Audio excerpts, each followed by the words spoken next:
Okay, now it has to be said here. Some may doubt Colonel Nell himself. Some could look at him and say, hey, he's part of the military-industrial complex and intelligence community machine that itself is the problem. Yes, he is. However, he's going bravely against the standard narrative from those sectors and almost single-handedly pushing the modern cutting edge of the disclosure narrative by himself. And this fact was apparent when he outlined why this new paradigm needs to be brought out into society, possibly hinting at his motives. So the first issue is the moral right. The government exists for and by the people. And so the nature of reality is fundamentally not government information. People have a right to know the world in which we live, and the pursuit of happiness requires that knowledge. I love that. The nature of reality is fundamentally not government information. People have a right to know the world in which we live, and the pursuit of happiness requires that knowledge. Thank you for saying this, Colonel Nell. As a corollary to that, if there are misdeeds that were done, then they need to be remediated. If there's lack of proper oversight, which is suggested by some of the whistleblowers, that needs to be remediated. Again, touching on those misdeeds, which for me, those misdeeds are most likely, as has been reported by some, to be the real reason that those holding these secrets don't want the reality of the situation to come out. Because what has likely been required and carried out under orders over the last many decades to keep this reality hidden constitutes crimes being committed.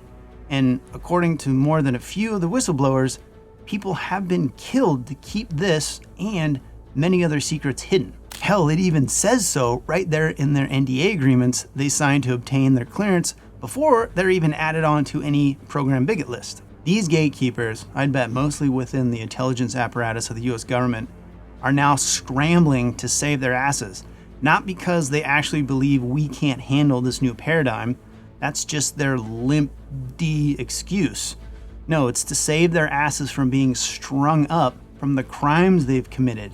And oh boy, have they been committed. In 2021, it was reported by ISU, the official office designated as the watchdog over the intelligence wings of the federal government, that these agencies, by and large, no longer perform their duties of protecting our country as they should, and instead have mutated into the most egregious, power-hoarding tentacles that stretch all over the world.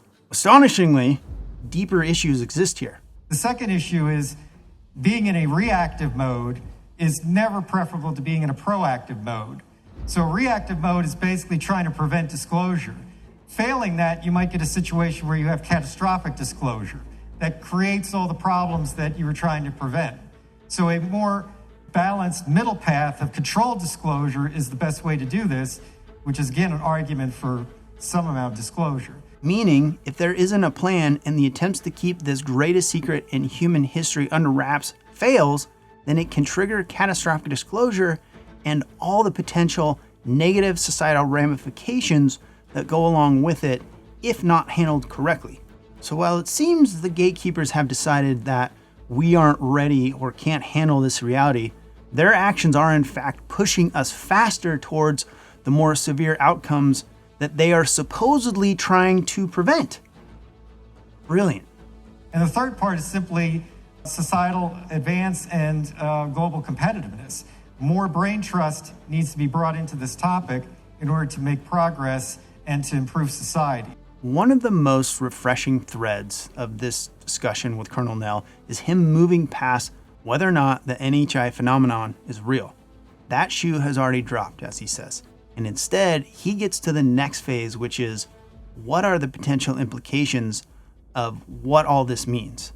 And this is a severely needed shift in the dialogue to advance beyond ridiculing the topic as a whole and into the next paradigm of acceptance and deeper contemplation of this reality.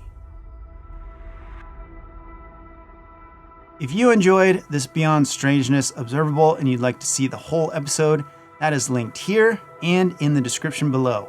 I'll see you again soon. Take care, my friend.